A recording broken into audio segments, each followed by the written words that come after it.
Charlie took all these pictures. I see they have a windmill there too. Oh yes, we were very modern. There was a windmill and a tank.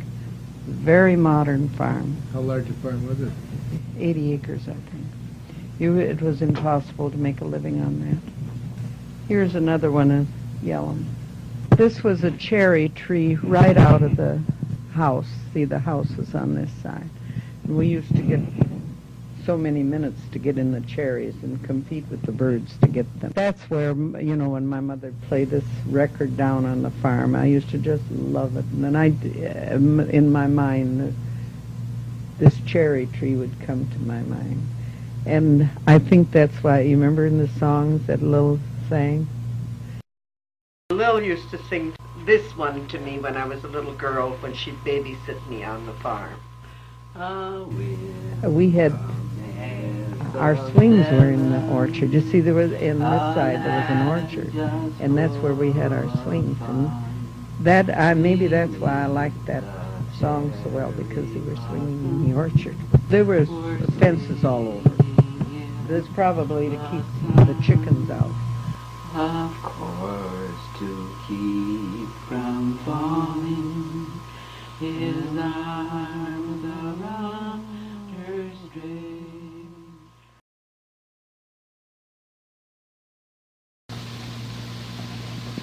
Pep doesn't look too happy on this one either. Leonard looks real She was smiling. smiling, but he looks pretty glum. Well, he probably had worked hard. Charlie wasn't on many of the pictures, see. He wasn't on the farm here. He was working at a sawmill in Yellum. And my mother must have been the one to urge him to be on a picture. And then there's me and there's Clarence.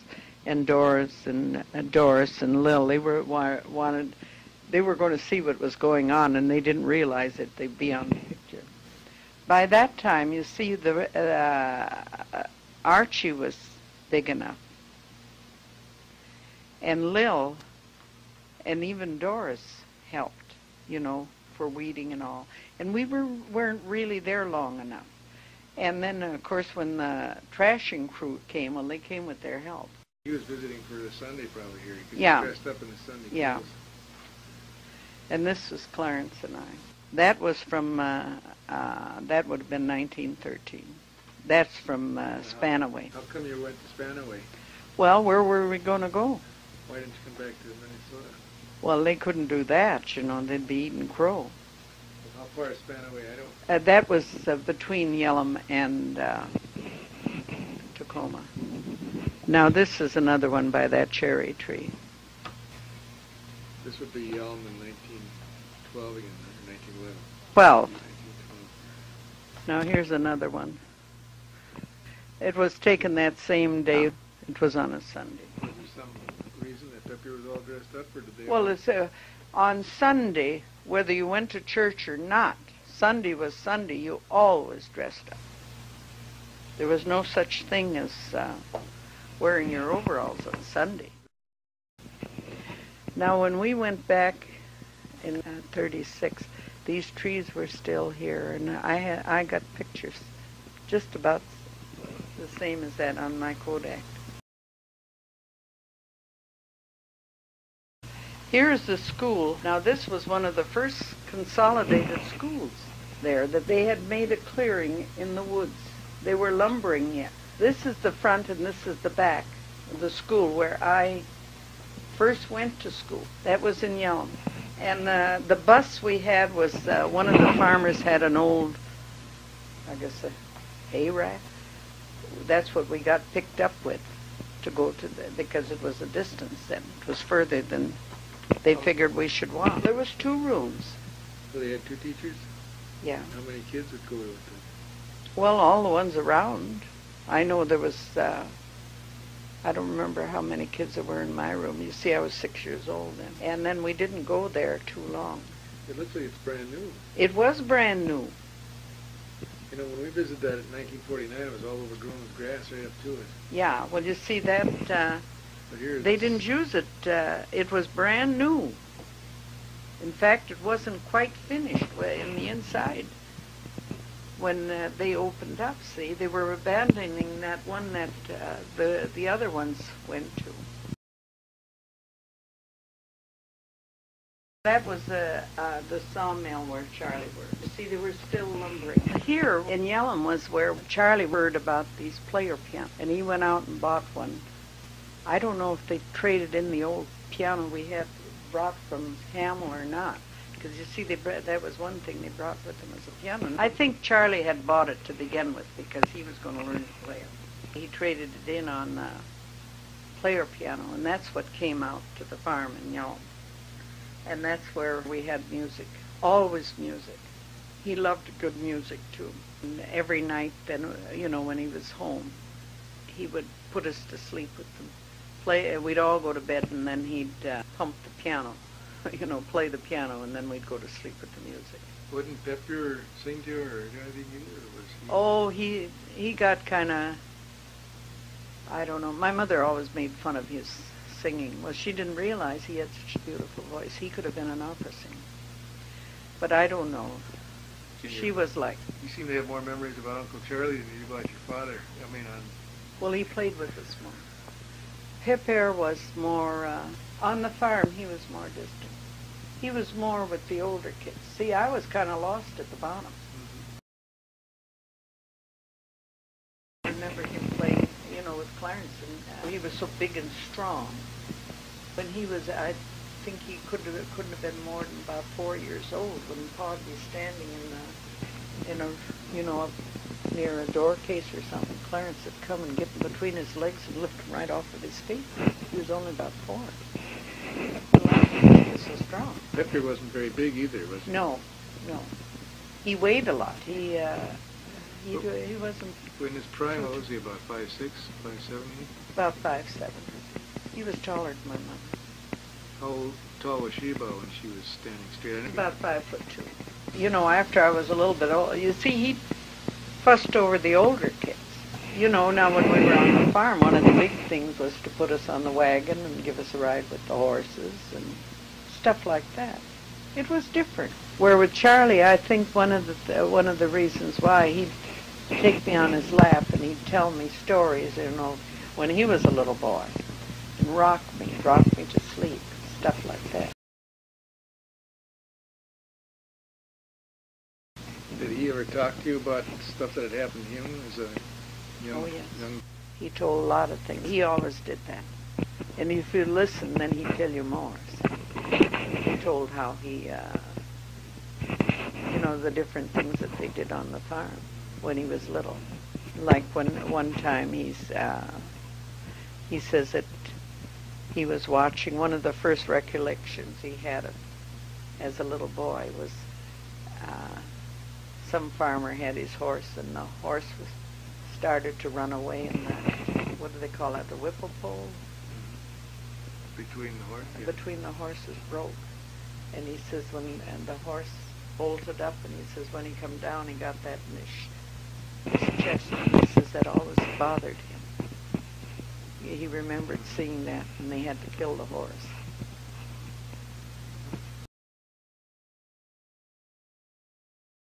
But I remember how awful it was when they finally decided they wouldn't have, if they could have stuck out another year and left the law take its course. But they were dumb. They were afraid to spend money with a lawyer. I think they could have left it go through foreclosure, and maybe it wouldn't have, because my mother signed her rights away there, you know, the homestead rights. They deeded it back to the former owner. Then they went to Spanaway. I guess they were so discouraged they didn't know which way to turn. Just to get out of it quicker. Just get out of it. I know my father always felt that, you know, marrying a city girl, that she wasn't geared for that. He was resentful. I think he was, rather than let beauty and love take hold of him, he would have been more practical to get somebody that would have been a farm woman. She didn't like the farm? She loved it, but she wasn't, you know, she was crippled with that artificial limb. She couldn't keep up. She always had her garden, though.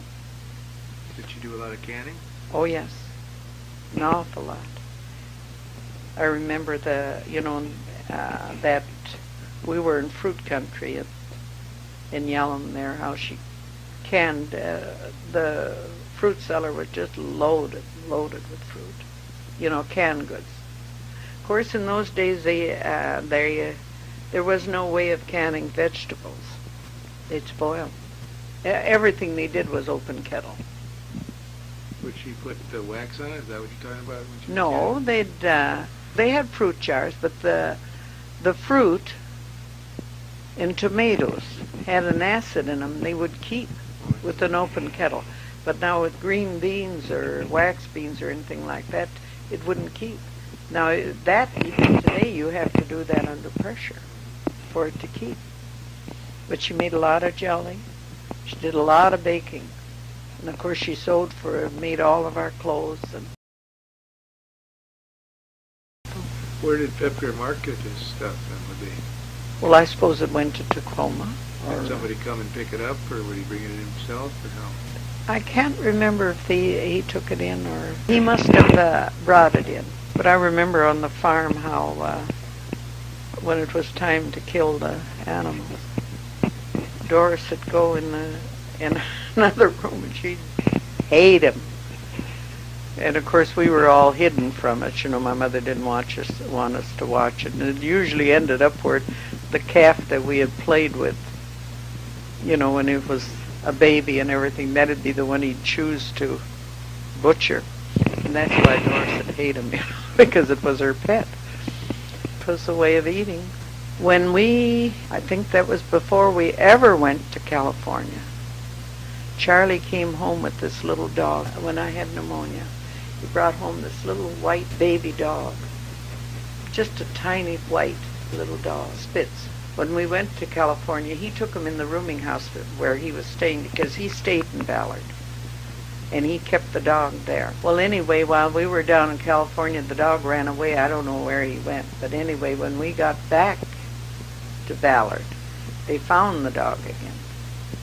And then when we went out on the farm, naturally they took the dog. It was a little white female. Of course, when we were on the farm, she had 1 million puppies. She had the cute little trick of eating eggs. That was terrible for, your animals. They had to leave the farm produce alone. The dog was smart. She knew when to go in the chicken coop. She'd sneak up and she'd look around at the house to see whether anybody was watching her. Then she'd lay down and pretend she was sleeping. She saw somebody in the window. And Charlie, I guess, was in one of the other rooms, and he thought, well, he had to get her. That was too much. So on one of the trips into the chicken coop, just as she was entering, he shot her. And of course, we kids didn't like that very well, but Charlie was the one that shot her. I remember Pep there used to like to tease animals too, though. He was a great one to do that. But anyway, then that winter, 1914, they decided they just couldn't make a go of it on the farm. They signed their rights away, and then they moved to Spanaway. Late winter. But you see, I had started school at this school and that new one. But they took, we had to be taken out. We went to country school in Spanaway. So did you repeat that grade again? Well, yeah, I was in the first grade. So then you had to start back at the beginning again, or? No, I just continued on. They didn't move very fast. My father tried to farm, but he was so discouraged. And then he worked for the railroad that they were building, You see, this is all in pioneer days, you might say. They were building railroads, and he worked for some lumber company. He hauled the ties that they laid the tracks on. A truck or horse and wagon? Horse and buggy. There was no such thing as a truck. There were horses. He'd haul that with Horses. a team of horses. Anyway, my mother and Archie did the best they could on the farm, and he had planted, but we were supposed to take care of it while he did this other. I didn't do it, but Doris did. She had to watch. She had a little horse that she'd go in one of the fields. Now, I don't remember if it was a potato or a wheat field. Anyway, to scare the crows off. She was supposed to scare the birds off. She sat on the horse while and scare them. And she said that she knew she hated it so bad just to do that. It was boring, you know. That she carried a rock around in her hand. She was going to swallow it, so commit suicide. She was only 9 years old. And it was there that Archie decided then to have rabbit. And there, one of these pictures is his rabbit hutch. Here it is, Archie's rabbit. This is in what town? Spanaway. We weren't there too long. And then, of course, they didn't know how to raise rabbits, and they got sick, and oh God, it was terrible. We didn't have the advantages of modern, you know, where somebody else does the. Did he build his own coops then? Oh yeah. He must have been about 17 Oh. years old then, huh? 17. Well, wait a minute, 19. 18, even 16. Yeah. No, the needle came out at Yellum. That summer we were in Yellum. You started that story. You broke it off when you were Oh. a tiny girl, but you never finished it. Well, when I was 5 years old, then 2 years later, we were on the farm in Yellum, and I was scratching my leg and seemed to hurt, and I was picking at it all the time. And my mother called me over and wanted to look and see what was there, and there she saw a little shiny piece. And she dug it out, and here was the other end of that needle. It must have traveled all through my body. How And long it had it been came there? About 2 or 3 years anyway. about 2 years. Well, anyway, she dug it out, and then of course, people were kind of strange. There wasn't much entertainment when you'd get company, and you always had company. And she had that in a little bottle, that piece of needle, and every time anybody'd come over, she'd show it to them what she had dug out of my needle.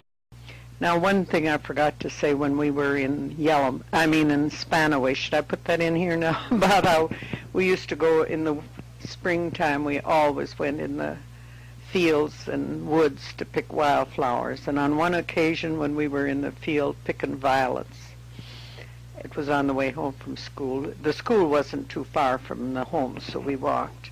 And I can remember going in the field and picking violets, and I had so many. I had my little apron up, and I had my apron full of violets, and I had laid my lunch box down while I picked the violets. And anyway, I never did find my lunchbox after that. And I used to tell Bill that story when he was a little boy, and then every time he'd ask me to tell him about when I was a little girl, he'd say, "But don't tell me the story about the violets." So I had to put that in. We were there just one summer. By fall, they were so discouraged. There wasn't much of a crop. And then they moved to town in the village of Yellum, in the town, and we were there very, maybe not even a month. And my mother had written to my Aunt Dora, and I guess the letter didn't sound too promising. And she was kind of the elite of the family, you know. Everybody was supposed to look up to her because Uncle Frank was a business. You know, he was a professional man. So everybody looked up to her, and they always had a little bit more than anybody else. And she had asked her if she knew anybody that had any clothes to send them out there so she could cut them up and make clothes for us. Well, they got a family gathering here. I guess they had a conference among my mother's relatives, and they decided it was time, that they had had enough fun breaking in the West. They, at that time, one of the relatives, a Marie Pruse, she was married to my mother's cousin, had some kind of a connection with James J. Hill, the one that was the head of the Great Northern Railroad. And the Great Northern Railroad was one of the ones that advertised and sold people on the idea of going out west to settle the state of Washington. But anyway, they finagled, and he gave passes on the Great Northern Railroad to bring our family back. They came back free. They had nothing. And I remember them selling their furniture out there. They brought back very little. The player piano came back, and a few things came back. We came back on the Great Northern Railroad. This was in September 1914. You see, they had spent that for one summer in Spanaway. The harvest usually was in August. And another thing, too, farming out there was altogether different. They were farming in volcanic ash, where here it was from the woods, Heavy clay. loam, heavy clay. But anyway, when I remember when we left Yellum, we got on the train in Yellum, and then we went to Seattle, and we had to transfer there to get on the Great Northern to come home. And my mother called Aunt Campbell, and she came down.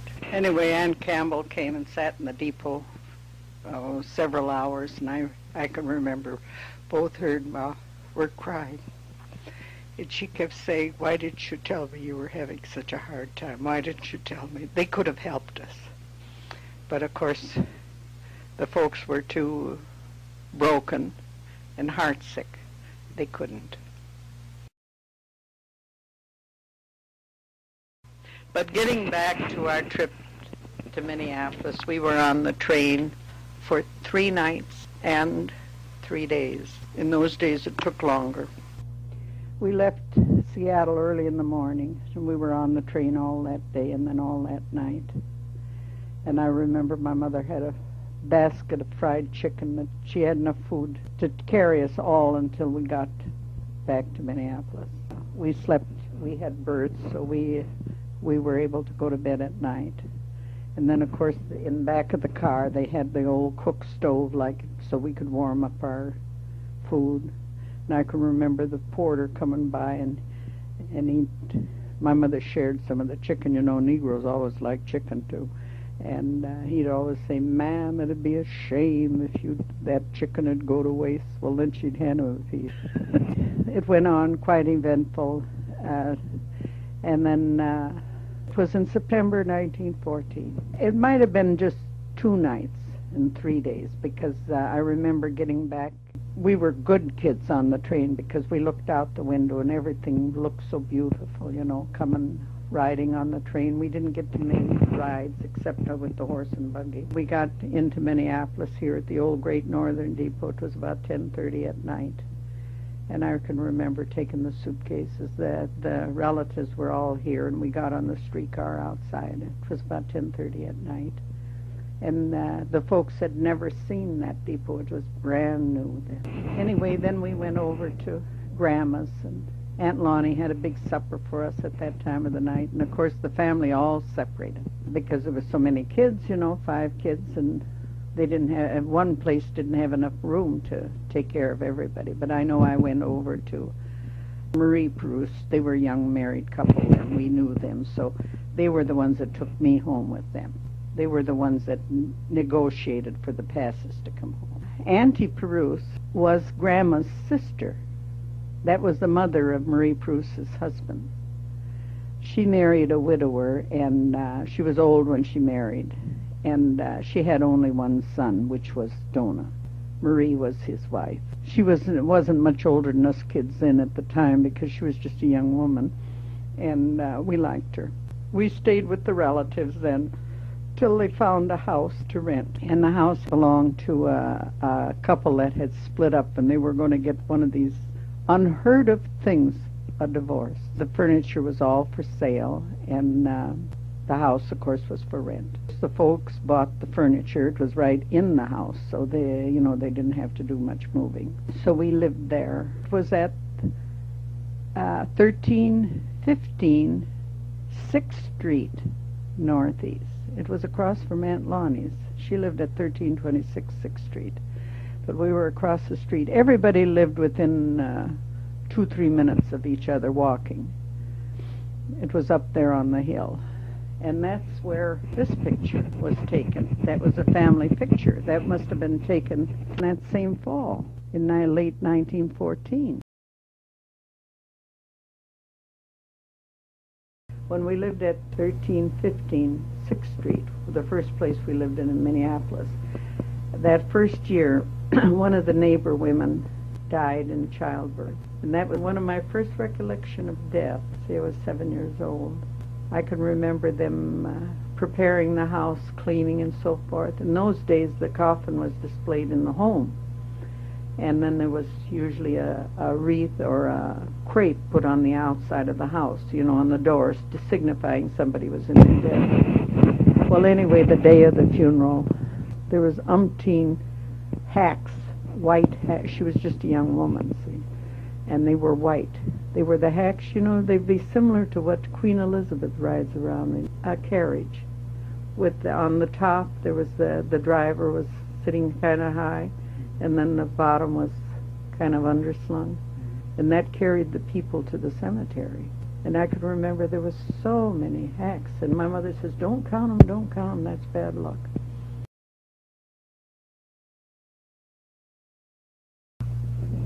Life was pretty slim because they were broke, and I mean broke.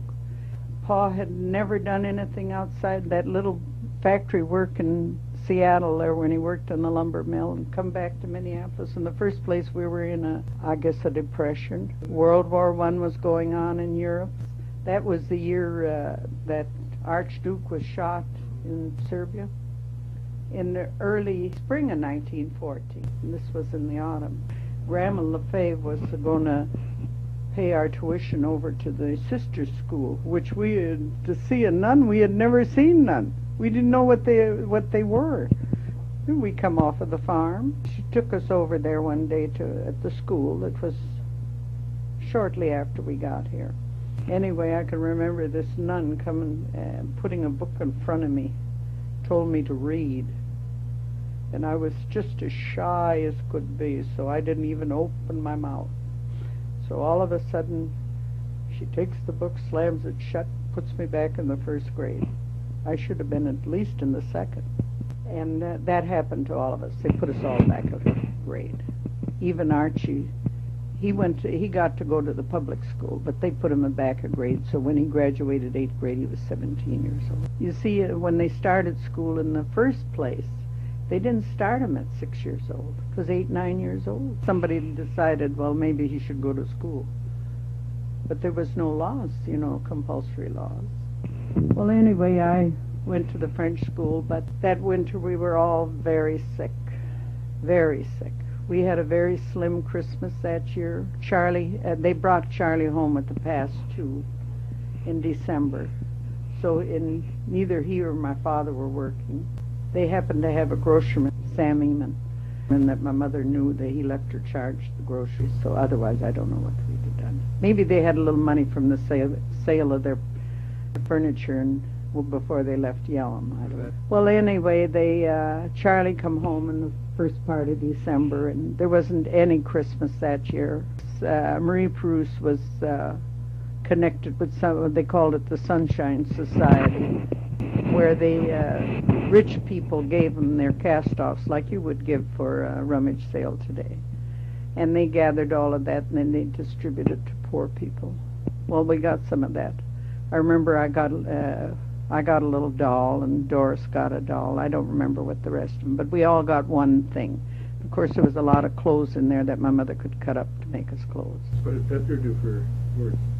At first, he was going to sell a little clothesline that they could hang up on a door casing, and you take one end and then have a nail on the other end of it, and you could dry your clothes in the house because there was no such thing as a dryer, and otherwise you had to go in deep snow to hang out your wash, and it took days to get it dry, or else hang it in the house. Well, this was a way of thinking, but he didn't have much. I guess the only ones he sold to was the relatives. That's how we got that one in the garage. It was in 1315 when it was still hanging there when we went in to remodel.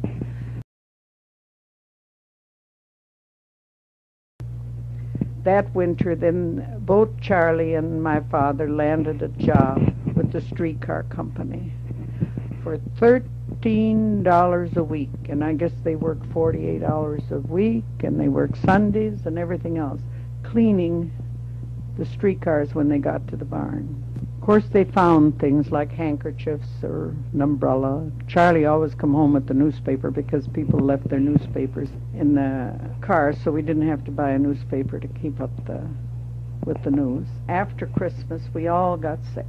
And that was the year that I ended up with diphtheria. My mother had it first. We did get the doctor.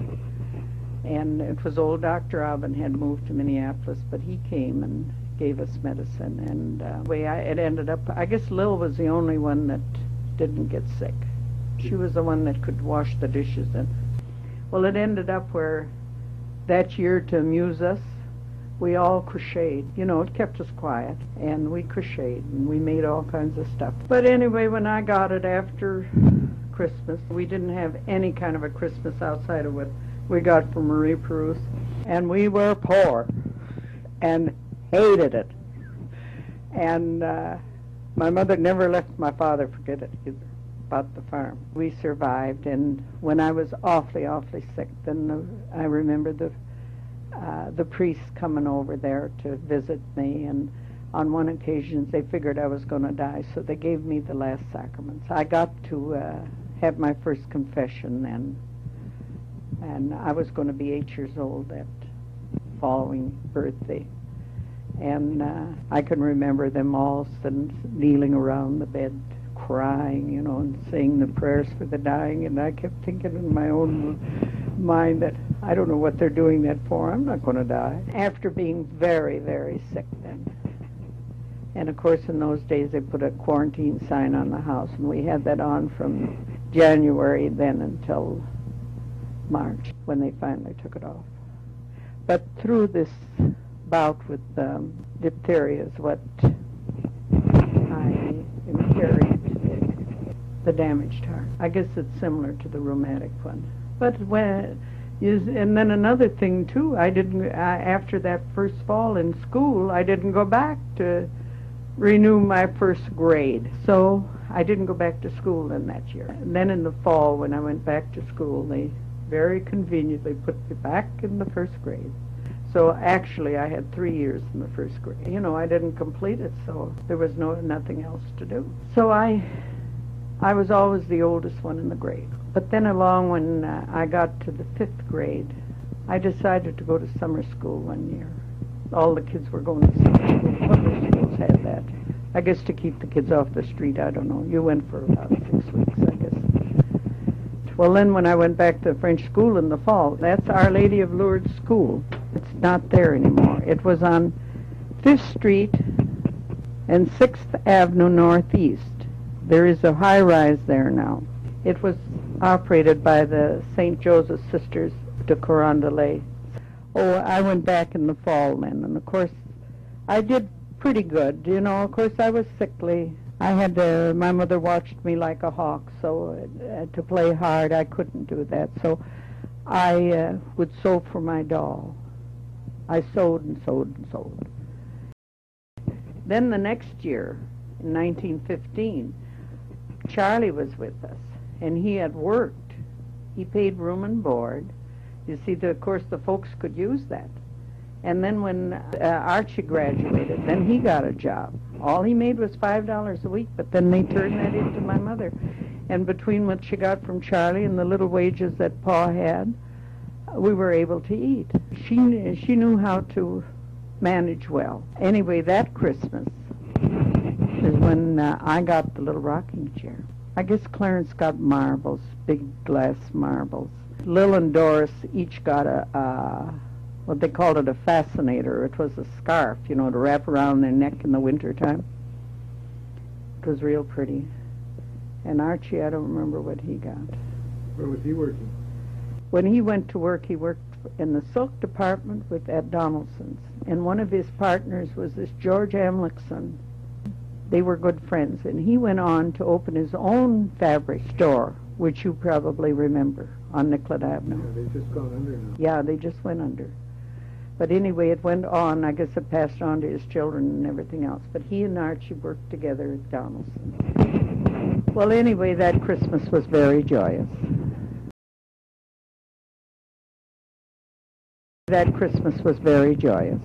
I got the little rocking chair, and I was very happy. And things were going much better for us. And then that spring, there was a relative of the owner of that duplex. They lived upstairs, and she and my mother didn't get along too well, so we got a notice to move. We were evicted then in the spring of 1915. We moved over to 404 12th Avenue Northeast, and we lived there then in about a year and a half, I think, because late the fall of 1916 we moved out of there. But anyway, it was a very happy time, and then you see in the meantime my father got more able to work in Minneapolis. He changed jobs anywhere it was more money, and of course with the war situation, times got a little bit better, so he was more apt to get better work. But I think Charlie still worked for the streetcar company, and of course Archie was working for Donaldson's, and they were all giving my mother, Charlie didn't give her all, but he gave her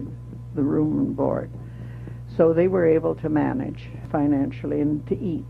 Of course we ate a lot of boiling beef, a lot of soup, but it was filling. She knew how to cook. She was a good cook. Then the following year, in 1916, Lil graduated the 8th grade. Well, then she went out and worked, which meant more money into the kitty. So you see, families, they didn't depend on welfare. They taught their kids to hate poverty, and I mean hate. And they all pulled together.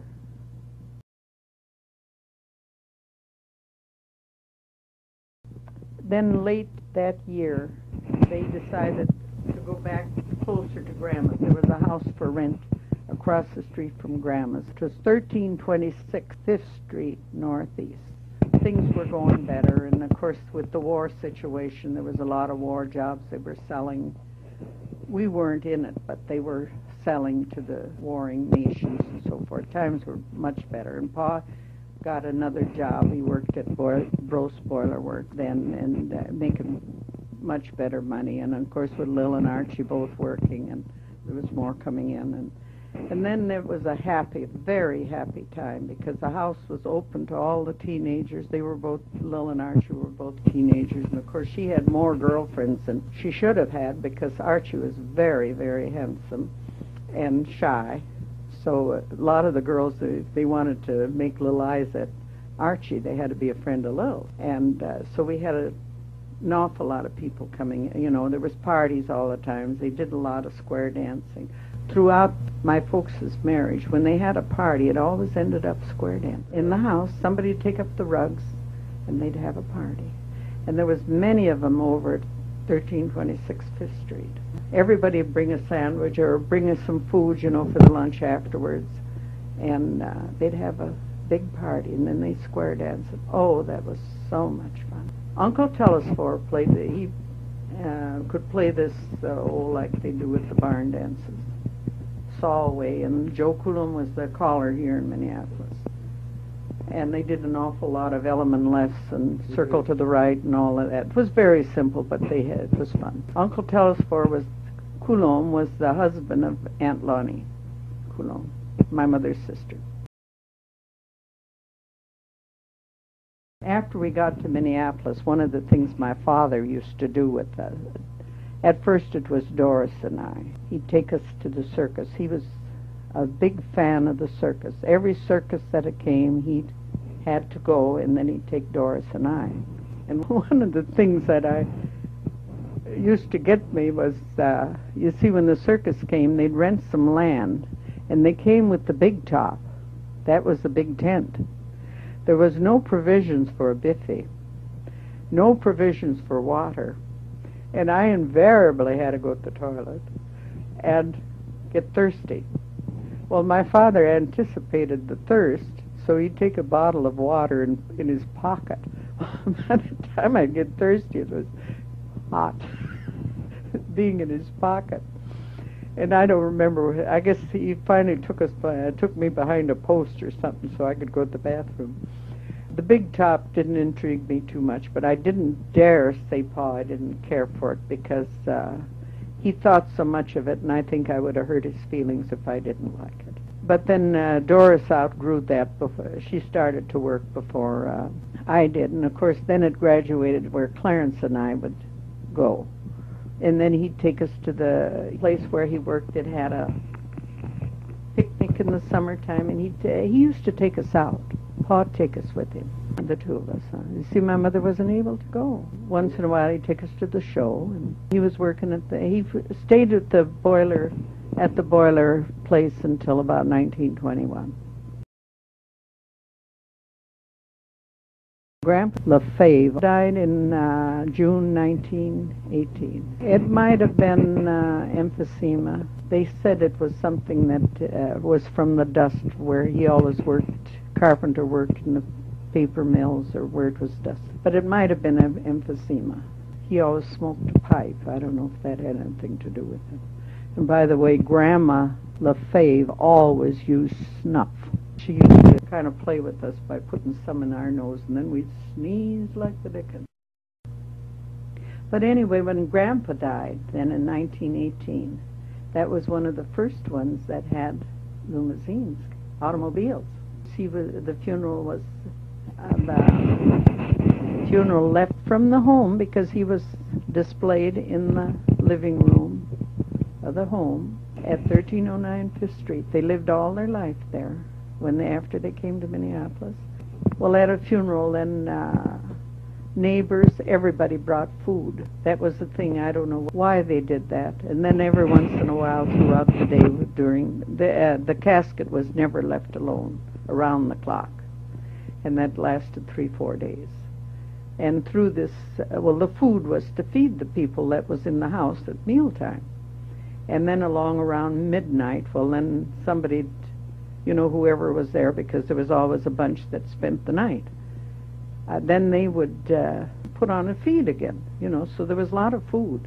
Anyway, the day of the funeral, the hearse came up and picked up the casket at the house, and then we went down to the French church, the Our Lady of Lourdes, down there on Main Street, or Prince Street, off of East Hennepin. It's the historical church, and the funeral was there. And then after when we went out to St. Mary's Cemetery, of course we went in the limousines.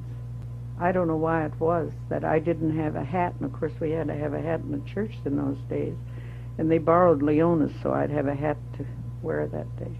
We got to cross the 3rd Avenue Bridge, which is still there, for the very first time. It had just opened up.